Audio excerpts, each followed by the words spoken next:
What's up, guys? This is Corey with the Dirt Seated Gem, back with another video for y'all. So today we're going to be taking a look at some of the cards revealed for the new anniversary box that we're going to be getting at the end of next month.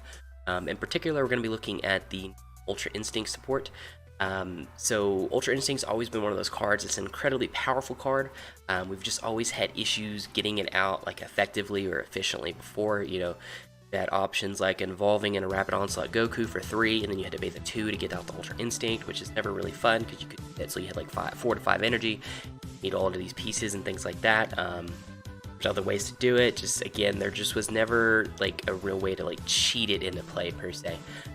With the anniversary box, we are getting a card that really just like accelerates this engine and makes it way more viable and way easier to play. It's really been kind of the boon of the anniversary box. All these cards help promote other cards, like cards that we've already had legacy for, which is always great. The potential of this deck is its potential turn 2 kill. It's similar to the Scuffle Time Dende in that way. If you draw incredibly well, you are able to kill your opponent on turn 2. It's not overly difficult once you get the pieces to get that win on 2. Now, it is more reasonable, more likely that this all goes off on turn 3. But it does have the potential to go off on turn 2, which makes it incredibly exciting and incredibly possibly problematic. So let's get into the list. Alright, so first off, let's get in our leader. We got Dende and then Son Goku Energy Restored on the back. So Dende is a burst 2, search for 2 Dragon Ball leader. So he's really good that way. His burst is actually pretty relevant to us, same as in Scuffle Time. We're actually wanting to put some cards in the drop in order to use our Desire card. He does have the limitation that you're not able to include extra cards with energy cost 4 or more in your deck. So we can't run things like World Peace. And now that Child's Wish has been banned, we are limited to our Fount, which is really all the deck really needs to really get going. Then on his backside, he's a 15k Goku. He's got pretty much the standard draw a card, use a free Desire card, his Ultimate Wish or his Big Wish, whatever you want to call it. Draw 2 cards, choose 2 of your energy, and untap them. So this is actually really strong for what we're trying to do. It's actually what makes the deck really work and really efficient and really get that potential for a turn 2 kill. So let's get into the main deck list. So first up, we've got 4 Kind Saiyan Son Goku. So he's just our 1-drop 5k. He's our tutor. Whenever he comes into play, look at the top 7 cards, find a Goku there, and put it in your hand. So we've got several targets. We've got our Infinite, we've got our UI, we've got our Kaioken Goku. These are all things that he can find. So we're really searching, trying to go pretty deep with him. Going to 7 is really good. You're pretty much guaranteed to hit a target. Find what you particularly need, but moving on after that, we've got our Awkward Situation Trunks and Awkward Situation Otosuki combo. Obviously, we're not a World Martial Arts Tournament leader, so we're not going to get the full effect of this combo where you can put the Otosuki at the bottom and blow something up. But really, all we're trying to do is get the Trunks out for 1 out of Fount and put Otosuki into play from our hand. And so now we have a 4-drop that works with our Path to Infinite. Also, just getting a 2 15ks for 1 energy is incredibly strong. We're able to really like push damage early, which is really what we're needing to do in order to take that turn 2 win. Moving on from there, we've got Great Saiyaman, Hero of Justice. So this is our blue power booster card. So he is a 2-drop 10k Saiyan, which is really relevant, same as Trunks. He searched by Fount and put into play. So what he has the ability auto whenever he comes into play. You may search your deck for 2 Dragon Balls, put them into your hand, and then discard a card if you put a Dragon Ball into your hand this way. So this is really just accelerating, make sure that we're getting our Dragon Balls out. You can get this guy out as early as turn 2, or as early as turn 1, excuse me. If you hit it off of a Fount, there's all sorts of really nice things that you can do. This really just accelerates the deck. We're able to pay him for 1, which is really efficient. Moving on, we've got Unyielding Spirit Trunks. So this is just our whenever we swing on our turn, we can combo with this on tap and energy. This really just helps us plays. Moving on, now we've got our anniversary box card that we are really running this deck around. This is Son Goku Path to Infinite. So he is a 5-drop 20k. He's got the Activate Man for a blue. You can bounce a 4-drop from play into your hand and then put this card into play. This is how we're really accelerating into the Ultra Instinct. Really, the combination here is we go Fount for Trunks. Trunks will play Otosuki. We use the Path to Infinite to bounce Otosuki to our hand, and we play Path to Infinite, and then we evolve off Path to Infinite into Ultra Instinct. That's really what we're trying to do.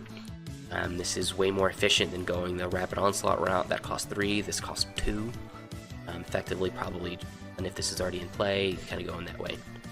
Alright, moving on into our Ultra Instinct Goku. So he's a 7-drop, 35k, triple strike. He EX evolves for 2 blue off a Goku with energy cost of 5 or more, so our path to infinite. And then he's got the auto whenever a card evolves into this card. Choose all of your opponent's battle cards and return them in their hand. It does ignore barrier because it says all instead of choose like a particular one. It's not choose, it just takes all of them and put them in hand. And then he's got the permanent, whenever this card attacks, your opponent can't combo for the duration of its battle. So unless they have a negate, this 35k triple strike is going through. They are able to get past it with things like Sensu Beans, Revenge Death Balls, or extra cards that work similar to a super combo where they buff the leader immediately. Those are cards that they have access to, but generally speaking, once this comes out, if they're not negating it, it's pretty much going through. Moving on into that, we've got our Kaioken Son Goku. So he's a 9-drop, 35k. EX evolves for free. Just to pitch cards out of our hand, and he evolves over a Son Goku, energy cost 7 or more for Ultra Instinct. He's got the permanent. Whenever you play this card, the turn that you play this card, opponent cannot win the game and you cannot lose the game. Then he's got the auto activate main. You can take 2 cards from your life, put them in your hand, and then untaps. So really, what the strategy is we go Fount, we go Infinite, Path to Infinite, into Ultra Instinct, we swing. Then we evolve into Kaioken, we take life, untap, we swing again, take life, untap, swing again. Sensu Beans and Unyielding from that point, and play another Ultra Instinct on top of him with 1-2, swing again for a triple strike that they can't negate or they can't combo over. That's really what we're doing. We're just trying to incredibly tall with multiple swings in a single turn, and just kind of take the game that way. We're trying to get this out early enough where either they don't have the energy to combo out of it efficiently, or they don't draw the negates in order to stop the swings, and really trying to take advantage of things that way. Moving on, we've got Great Saiyaman Town Hero. He's just our super combo. He's sparking. That's why we're running him. You can really, any of the sparking super combos that are blue that work with the Goku run, he's a little bit more effective because he is a 15k. For if that ever becomes necessary, is able to swing in as opposed to like the Kai or the Gotenks are 10 and 12ks. Moving on from there, we got our Fount of Spirit. So this is our Desire card. So it's a 1-drop Desire. Its ability is that we may take a Saiyan card with an energy cost of 2 or less and a power of 15 or less from our drop area and then put it into play. Then we take the top card of our deck and put it underneath that card. This is really what gets the engine going. This gets us our Trunks, and puts us Otsutsuki, which goes into the Path of Infinite that we've already talked about. This is really the main cog of the deck. This is how we get everything out efficiently. Moving on from there, we have Sensu Bean. It's pretty standard there, mainly for untap on our turn. Dragon Radar, this just kind of helps us accelerate. We get more Dragon Balls, we get more of our Desire cards. Just all kind of good stuff there. Finally, we've got 6 normal Dragon Balls and 1 Super Dragon Ball. Super Dragon Ball is really more so we can start putting the Trunks and things like that into the drop area. We draw a bunch of cards trying to get into more of our pieces. You can obviously switch this out and just run 7 Dragon Balls and just kind of go that way. I just feel like running Super Dragon Balls makes it a little easier to get into all of our combo pieces. Really what we're trying to do is on turn 2, kind of play one, if we're not already flipped, ideally like turn 1 we're using our ability, putting finding the Hero of Justice, putting him in the drop, using Fount, bringing him out, putting more Dragon Balls out, getting all of our Dragon Balls into the drop area by 2. On turn 2, we're using our Super Dragon Balls, getting the rest of our cards, putting a Trunks into the drop, using our leader ability to flip. And so now we've got our untapped energy, we pay 1 for Fount, bring out the Trunks, then we can swing with the Otsutsuki or the Trunks, we Unyielding or Sensu Bean to untap. And then from there we go pay 1 for Path to Infinite, we put the Path to Infinite into play, pull out the Otsutsuki.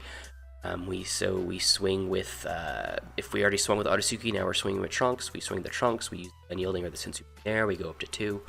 Drop the Ultra Instinct onto the Path of Infinite, we swing there. Then from there, we EX Evolve in a Kaioken for free, we take 2 life, we untap, we swing, take 2 life, untap, so on and so forth that way. And so we either close out the game there, or we just run out of things to do in that turn and we pass. Like I said, there is potential here for a turn 2 kill. You have to draw really well. You have to sequence probably. There's a lot of sequencing issues. If you swing with the Trunks, not the Otosuki, and then you bounce the Otosuki, then you don't have another swing, so you can't untap with an unyielding or a Senzu Bean because your leader is probably going to be tapped in order to get all the Dragon Balls into the drop. You can swing there. If you got the Gohan into play, you can swing with the Gohan and kind of do it that way. But you just have to make sure you're sequencing properly. Always have the ability to use yielding or Senzu Bean to untap, so then you keep going. Like I said, it's more realistic as a turn 3 play where you have energy to play with. You're already flipped on your Awakened side. You've already got all of your Dragon Balls in the drop and everything like that, and then you can just kind of go that way. It makes it a little easier, but there is the potential for the turn 2. That's what makes this deck incredibly dangerous if you're not prepared for it. Really, if you don't draw a negate, or you tap out, and you don't have a take a life from negate, or you can't fill your drop to use those efficiently, then the game's pretty much over for you if the deck draws how it's supposed to. It's an Ultra Instinct and the Kaioken. There's not a lot you can do to stop that. But like I said, we'll kind of see how it goes. Decks like this that have that super linearity typically don't do super well. They're more scary than they are actually efficient. Or decks that do well, you think and look back at things like Shinron Gogeta and things like that. They never really kind of lived up to those expectations of these incredibly powerful decks. You have the potential, but there's a lot of steps that have to go into it. But other than that, guys, that is it. Let me know what you think down below, and we will see y'all next time.